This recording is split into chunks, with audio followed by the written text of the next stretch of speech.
Chers frères, chères sœurs, donc nous continuons ce passage ou ces enseignements de l'histoire de Moussa alayhi salatu wassalam. Donc, on a vu dans le dernier épisode comment Pharaon,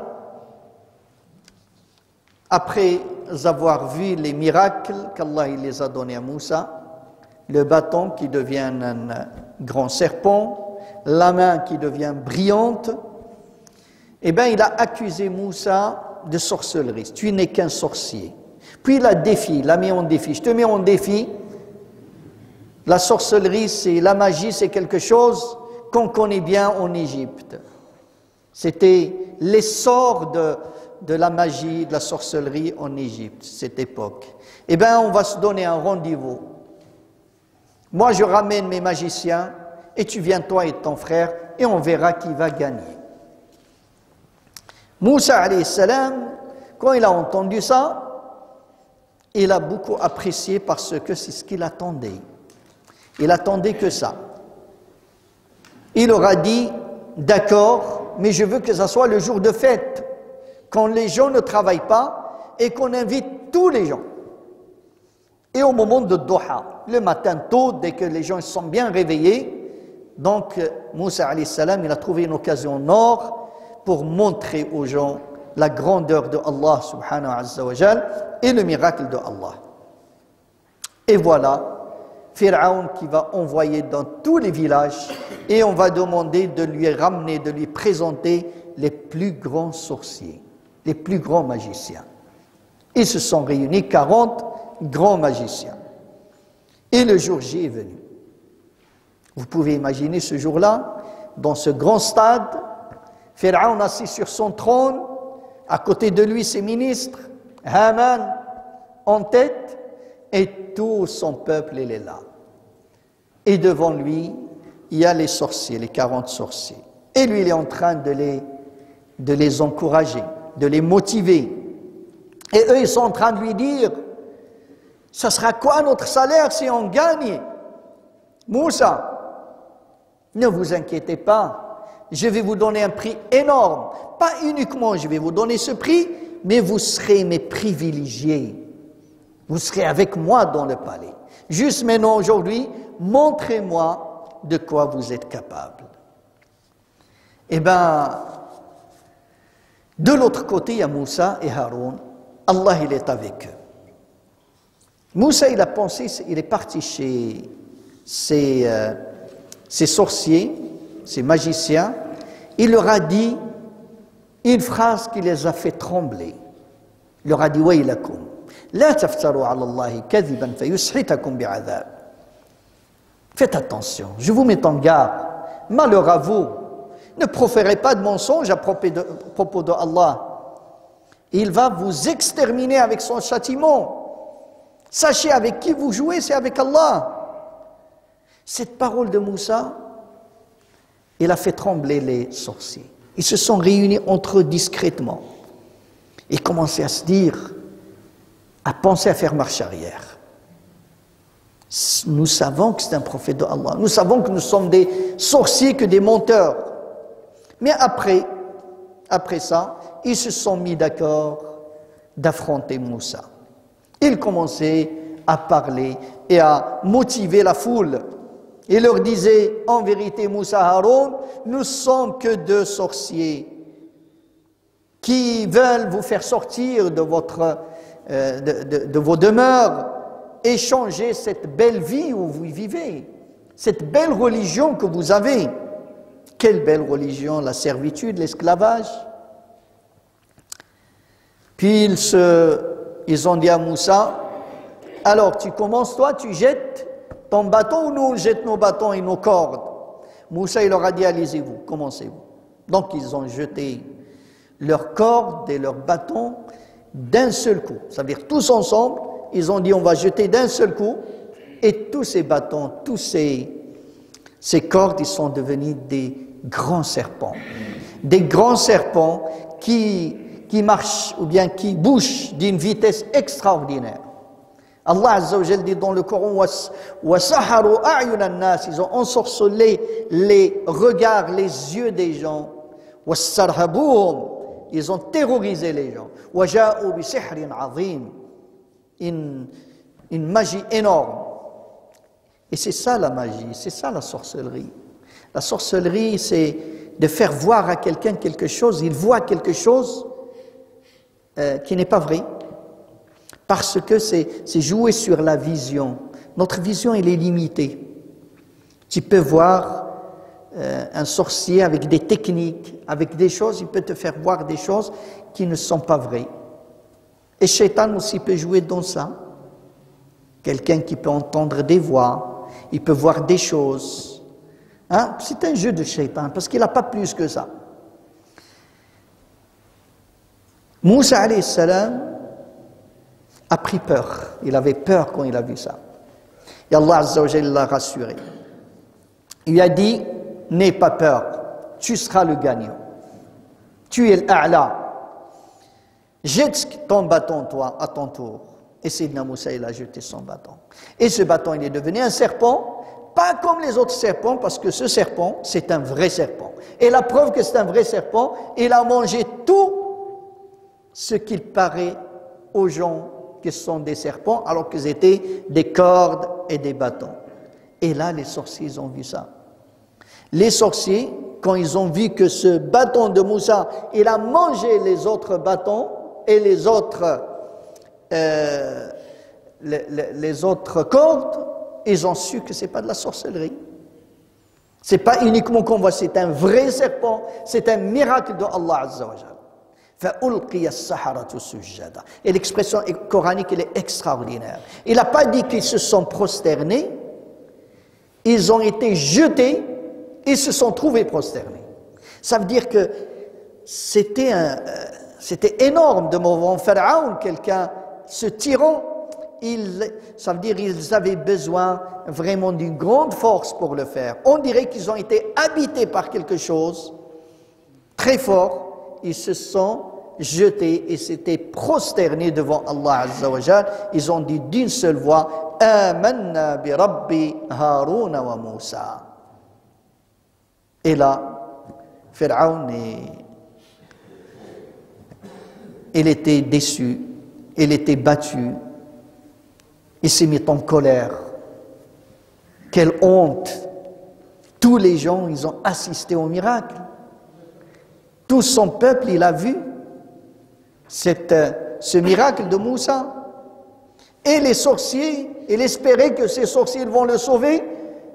Ils sont devenus les premiers croyants. Ils commençaient à les menacer. En vérité, c'est votre chef, Moussa, c'est votre chef qui vous a enseigné la sorcellerie.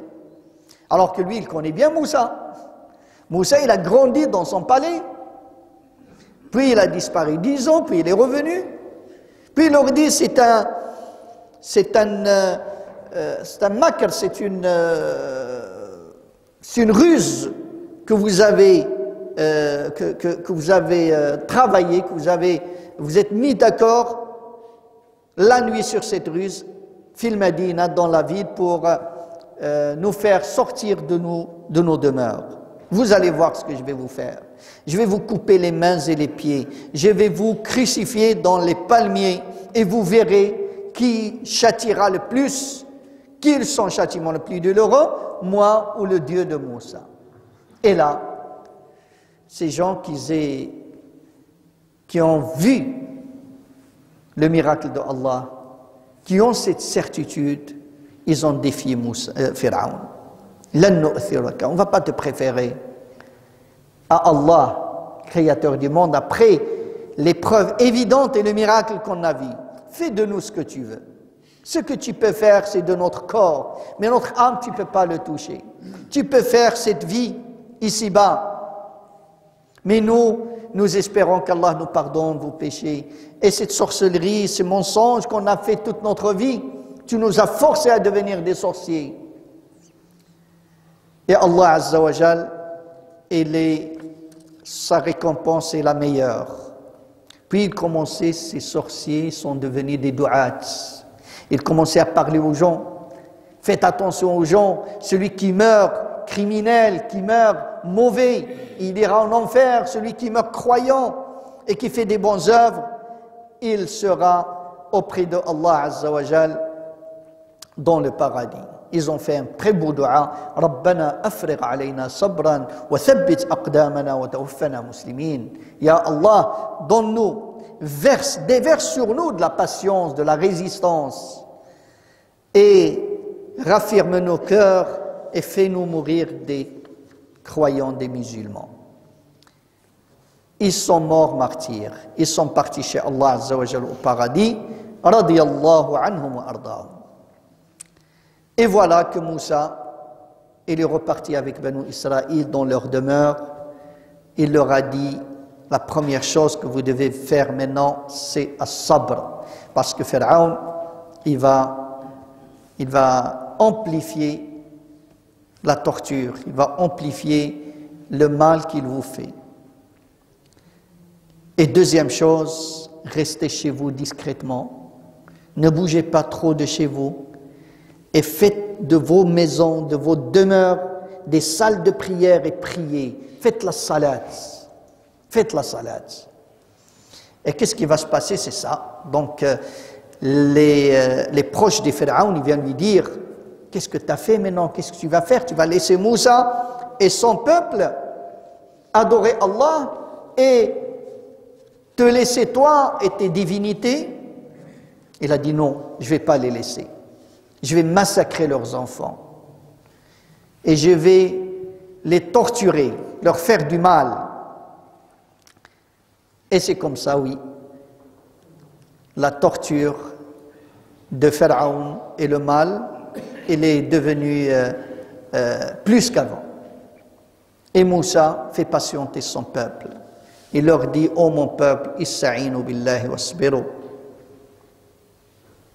Attachez-vous à Allah et résistez. La terre, elle appartient à Allah. Il la donnera à qui il veut. Al-aqiba lil-muttaqin. La finalité est pour les vertueux. Mais eux, ils n'étaient pas patients. Ya Moussa, on a souffert avant que tu viennes. Tu reviens de Médiane. Et une fois que tu es revenu, on souffre plus qu'avant. Et Moussa leur dit, peut-être votre Seigneur détruira votre ennemi et vous donnera le pouvoir et verra ce que vous allez faire. Et là, ce qui va se passer, c'est que l'islam, la foi, il va rentrer même à l'intérieur du palais de Pharaon. L'épouse de Pharaon, il va devenir croyante. Asiya bint Muzahim, radiyallahu anha wa ardaha. Allah Azza wa Jalla dit dans le Coran, وَضَرَبَ اللَّهُ مَثَلًا لِلَّذِينَ آمَنُوا امْرَأَةَ فِرْعَوْنَ. Allah donne l'exemple des croyants, l'épouse de Pharaon. Il a dit à Allah, donne-moi, bâtis-moi une chambre auprès de toi au paradis et éloigne-moi, sauve-moi des Pharaon de ses œuvres. Je ne veux pas ses palais, je ne veux pas tout ce qu'il a Pharaon, je veux juste une petite place auprès de toi, ya Allah. Et un jour, Pharaon, il a réuni ses proches pour leur dire que je vais tuer Moussa. Et il y en a des croyants, des proches de Pharaon, qui étaient des croyants qui cachaient leur foi. Ils leur disaient non, laisse-les tranquilles, etc. Il leur a dit non, laissez-moi, Dharouni aqtul Moussa. Laissez-moi tuer Moussa et qu'il appelle son Seigneur, son Dieu. J'ai peur qu'il change votre religion et qu'il sème la corruption sur terre. Et ça, toujours les tyrans, ils accusent les réformateurs et les gens bien que c'est eux qui font la corruption. Et là, il va apparaître un proche, quelqu'un très proche de Pharaon, qui était croyant, qui a cru en Moussa alayhi salam et qui va défendre d'une manière très éloquente Moussa alayhi salam. Allah Azza wa Jalla dit وَقَالَ رَجُلٌ مُؤْمِنٌ مِنْ آلِ فِرْعَوْنَ. Un homme croyant de la famille de Pharaon qui cachait sa foi, il leur a dit, vous allez tuer quand même un homme juste parce qu'il a dit mon Seigneur c'est Allah. Il vous a ramené des miracles, des preuves évidentes. Puis il leur a parlé avec une logique. S'il est menteur, laissez-le tranquille, vous n'allez pas rien ne peut vous arriver. Mais si vraiment c'est un messager, il vous dit si vous croyez pas, vous allez être torturé, eh bien, vous allez recevoir la punition dont il vous a menacé. Il continuait à plaider pour Moussa. Et Pharaon le répond, il dit non. Ma urikum illa ma ara. C'est moi votre Dieu et c'est moi qui réfléchis à votre place. Ce que je vois bon pour vous, c'est le bien. Ce que je vois mal, c'est le mal. Mais cet homme, ce croyant, il a eu ce courage, il ne répond pas à Pharaon. Il commençait à s'adresser aux autres. Il leur dit à Qawmi, ô mon peuple, qu'avez-vous? Aujourd'hui, nous avons le pouvoir, nous avons la royauté. Imaginez si vient le châtiment de Allah qui va nous sauver. Rappelez-vous ce qui s'est passé au peuple de Nuh, au peuple de Ad, le peuple de Salih. Juste hier, il y avait Youssouf parmi vous et vous avez douté de sa prophétie. Mais quand il est mort, vous avez dit, ok, il était prophète, mais c'est le dernier prophète, il ne viendra pas un autre messager après lui. Jusqu'à ce qu'il leur disait, Ya Qawm, qu'avez-vous? Je vous appelle au secours, à votre secours, à votre bien, à croire en Allah, et vous m'appelez, vous m'invitez au feu, à Jahannam. Mais Pharaon continuait à le défier. Il se moquait de lui. Il a dit, oh Haman, son ministre, construis-moi une grande tour. Je veux monter dans cette tour pour voir le Dieu de Moussa. Et je pense qu'il est menteur, qu'il n'y a pas de Dieu.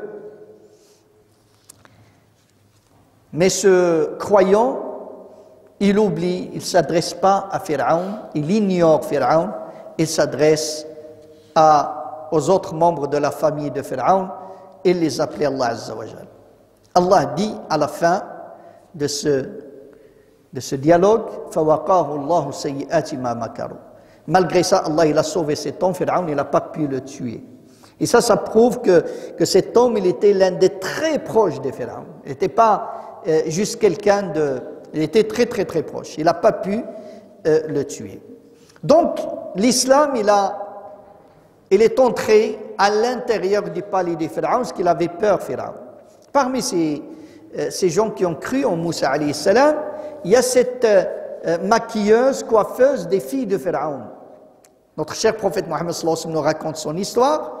Quand c'était le voyage nocturne que le prophète sallallahu alayhi wa sallam a fait de Mecca à Médine, à Al-Quds, le prophète sallallahu alayhi wa sallam, à un certain moment, il a senti une très très belle odeur. Il a dit, oh mon frère Jibril, c'est quoi cette belle odeur? Il lui a dit, c'est l'odeur des os de la coiffeuse des filles de Pharaon et ses enfants. C'est quoi son histoire? Il a dit, un jour, cette dame, il a cru en Allah Azza wa Jal, il a cru en Moussa alayhi salam, il cachait sa foi. Et un jour, alors qu'il coiffait une des filles de Pharaon, le peigne est tombé de sa main. Quand il voulait le saisir, il a dit Bismillah. Et la fille de Pharaon, il était choqué. Il lui a dit, tu veux dire Allah, mon père? Il a dit non. C'est mon Dieu, ton Dieu, le Dieu de ton père et le Dieu des cieux et de la terre. Il a dit, mais t'as pas peur, je vais lui dire. Il a dit, dis-lui. Donc Pharaon, il a convoqué cette dame. Il lui a dit, ô coiffeuse tu as changé ta religion, qui est ton Dieu? Elle a dit, mon Dieu, c'est ton Dieu, c'est Allah, Seigneur des mondes. Donc il a demandé, il lui a dit, je vais te tuer toi et tes enfants. Et il va la tuer d'une manière atroce. Il a demandé d'une grosse marmite en cuivre, avec de l'eau bouillante, et il lui dit, est-ce que tu renies ta foi ou non? Il lui a dit non. Il lui a dit, d'accord, si tu veux me tuer, fais ce que tu veux. Mais j'ai une seule demande. C'est quoi? Une fois mort, tu récupères mes os, ce qui reste de mes os et de mes enfants, tu leur mets dans un seul linceul et tu nous enterres dans un même endroit. Il lui a dit, tu peux mourir tranquille, ça je le fais. Il commençait à arracher ses enfants entre ses mains et les jeter dans cette marmite. Il voit ses enfants bouillir devant ses yeux, l'un après l'autre, jusqu'à ce qu'il est venu le tour au plus petit. au nourrisson. Et là, il a hésité un petit peu. Il a hésité, l'instinct maternel l'a saisi, et Allah il va faire parler ce bébé, ce nourrisson. Il va lui dire, maman, n'hésite pas, avance, tu es dans la vérité, chère mère. Et c'est, Jibril alayhi salam, il dit, c'est dans cet endroit que sont enterrés les ossements de cette dame vertueuse. Ibn Abbas radiallahu anhuma disait 4 bébés qui ont parlé dans le berceau. Isa, fils de Maryam, et Sahib Jurayj, un jour racontera son histoire, et Sahib Yusuf, et c'est ce bébé de cette dame. Donc voilà, la coiffeuse de Pharaon, elle est devenue croyante, sa femme, un de ses proches, et les tortures se sont multipliées sur Banu Israël. Et là, quand c'était trop, Moussa alayhi salam, il a fait un dua. Il a dit à Allah, Rabbana innaka atayta fir'auna wa mala'ahu zinatan wa amwalan. Tu as donné à Pharaon, à son peuple, beaucoup de choses, beaucoup d'argent. Ils ne sont pas reconnaissants, ils font que de mal. Plus que tu leur donnes, plus qu'ils sont dans le mal. Ya Allah, anéantis leur bien et scelle leur cœur, qu'ils croiront jusqu'à ce qu'ils voient un douloureux châtiment.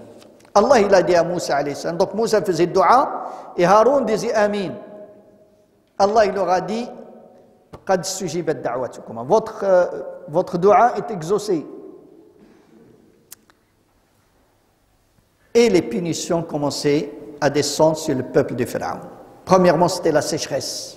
Une sécheresse totale. Il vient chez Moussa, il lui dit, Pharaon, il convoque Moussa, il lui dit, écoute Moussa, tu dis à ton Dieu qui nous envoie de la sécheresse, toutes les choses, tu veux nous ensorceler avec ça, on ne va pas croire en toi.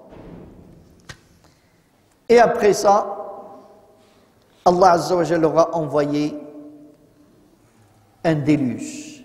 Il leur a envoyé une grande inondation. Et ce qui est bizarre, que les demeures du peuple de Pharaon, qu'ils étaient inondés, leurs maisons, leurs palais, leurs champs, mais pas de Banu Israël. Et à chaque fois qu'ils voyaient des choses bien, ils disaient on mérite. Quand ils voyaient une épreuve et un châtiment de Allah, ils disent ça c'est à cause de Moussa. C'est Moussa qui nous porte la poisse et son peuple. Après ça, Allah il leur a envoyé Al-Jarad, les sauterelles, puis les poux, puis les les grenouilles. Ils n'ont pas, et à chaque fois, Pharaon, il continue dans sa méchanceté, dans sa tyrannie. La pire des punitions, c'était le sang. Tout l'eau de la famille de Pharaon, il est devenu du sang. Ils prennent de l'eau dans un puits, l'eau, il devient du sang. Ils versent de l'eau dans un récipient pour boire, il devient du sang. On dit mais ce qui est bizarre, que chez Banu Israël, il n'y a pas ça. Donc ils partaient supplier ces gens de Banu Israël, s'il vous plaît, donnez-nous, vous avez de l'eau, vous n'avez pas du sang. Et une personne de Banu Israël pouvait verser son eau à cet Égyptien. L'Égyptien, dès qu'il prend l'eau, il devient du sang. Là, ils ont appelé Moussa. Prie ton Dieu qui nous soulage et on te promet qu'on va croire en toi et on va laisser Banu Israël sortir. Et Sayyidina Moussa fait dua, Allah enlève le châtiment et Pharaon ne respecte pas son engagement. Et à un certain moment, Allah il a inspiré, il a demandé à Moussa alayhi salam de prendre la nuit, à la tombée de la nuit, il lui a dit, tu sors toi et Banu Israël vers la mer Rouge. C'est ce qu'ils ont fait. Ils sont partis la nuit et le lendemain, Pharaon il a entendu ça. Il a entendu que Banu Israël ils sont partis et il a envoyé déjà des gens qui rassurent le peuple pour leur dire faites attention, c'est juste une poignée. de gens et on va finir avec. Il a ramené toute sa puissante armée. Ils ont suivi Moussa et Banu Israël.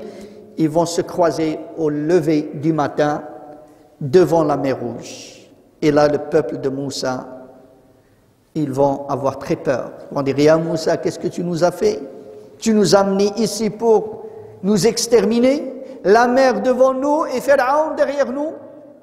Il va nous tuer. » Et Sayyidina Moussa, fâché, en colère, il leur dit, « Qu'Allah, certes non, mon Seigneur, il est avec moi, j'ai confiance en lui, il va me trouver une issue. » Et Allah lui dit, « Frappe avec ton bâton la mer. » Moussa frappa la mer et la mer se dit, c'est fissuré, c'est ouvert dans la mer et c'est ouvert 12 voies au nombre des tribus de Banu Israël.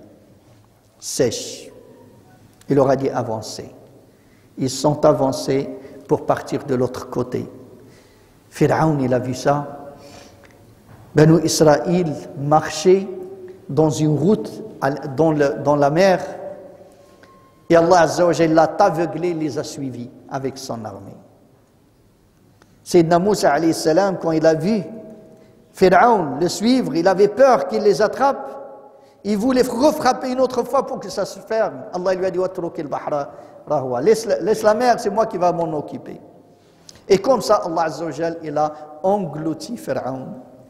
Il a sauvé Moussa et son peuple dans l'autre rive. Et là, ça va commencer une autre étape de la vie de Moussa, alayhi salatu wassalam, la vie de la route vers la Palestine. C'est des enseignements très grands et des très grandes histoires. Et je pense qu'avec l'histoire de Moussa, alayhi salam, on va rester beaucoup d'épisodes. نسأل الله عز وجل وفقنا وإياكم لما يحب ويرضاه. اللهم صل على سيدنا محمد في الأولين وفي الآخرين وفي الملأ الأعلى إلى يوم الدين. سبحان ربك رب العزة عما يصفون وسلام على المرسلين الحمد لله رب العالمين. بارك الله فيكم.